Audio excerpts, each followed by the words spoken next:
Hi అండి. నమస్తే. Welcome back to Ashu Telugu channel. ఈరోజు మన రెసిపీ వచ్చేసి దొండకాయ పకోడీ. ఈ దొండకాయ తినని వాళ్ళ కోసం ఇలాంటి వింత వింత ప్రయత్నాలు చేస్తూనే ఉండాలి. ఎందుకంటే ఇందులో ఉన్న విటమిన్స్ కూడా మనకు కావాలి కదా మరి. సో, అందుకోసమనే ఇలా దొండకాయ పకోడీ అనేది చేశాను. సో, ఈరోజు ఈ రెసిపీ అనేది మీకోసం. మీరు ట్రై చేయండి. నచ్చితే ఒక లైక్ చేయండి. ఇది ఎలా ప్రిపేర్ చేయాలో తెలుసుకుందామా మరి? ముందుగా దొండకాయల్ని ఇక్కడ ఇలా పొడవుగా కట్ చేసుకోవాలి. ఇక్కడ నేను బియ్యపు పిండి అనేది యూజ్ చేస్తున్నాను. మీరు దీనికి బదులు మైదా కూడా యూజ్ చేయొచ్చు. ఇందులో తగినంత కారం, తగినంత ఉప్పు, అలాగే కొద్దిగా ధనియాల పొడి అనేది యాడ్ చేసుకోవాలి.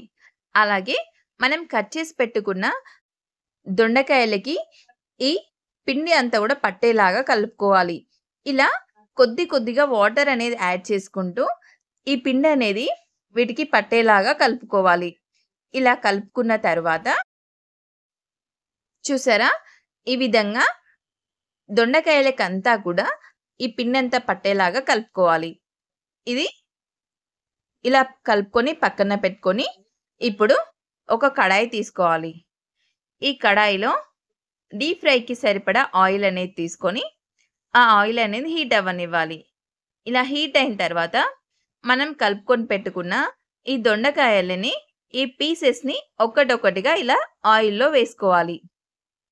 ఇలా ఆయిల్‌లో వేసుకొని అన్నీ కూడా డీప్ ఫ్రై అనేది చేసుకోవాలి. ఇలా వేసుకున్నాక ఒక 1 మినిట్ తర్వాత ఇంకో వైపు టర్న్ చేసుకోవాలి. ఇలా మధ్య మధ్యలో కలుపుతూ టర్న్ చేస్తూ ఉండాలి. ఇలా దొండకాయలంతా కూడా బాగా ఫ్రై అయ్యేలాగా ఫ్రై చేసుకోవాలి. ఇలాగే అన్ని దొండకాయల్ని కూడా ఇలా ఫ్రై చేసుకొని ప్రిపేర్ చేసుకోవాలి. ఇలా ప్రిపేర్ చేసుకున్నాక సర్వింగ్ బౌల్‌లోకి తీసుకొని సర్వ్ చేసుకోవడమే. చూసారు కదా? ఎంతో టేస్టీ టేస్టీ అయిన దొండకాయ పకోడీ అనేది రెడీ అయిపోయింది. ఈ రెసిపీ కనుక మీకు నచ్చినట్లయితే లైక్ చేయండి, షేర్ చేయండి. మరిన్ని వీడియోస్ కోసం సబ్స్క్రైబ్ చేయడం మర్చిపోవద్దు. Please subscribe.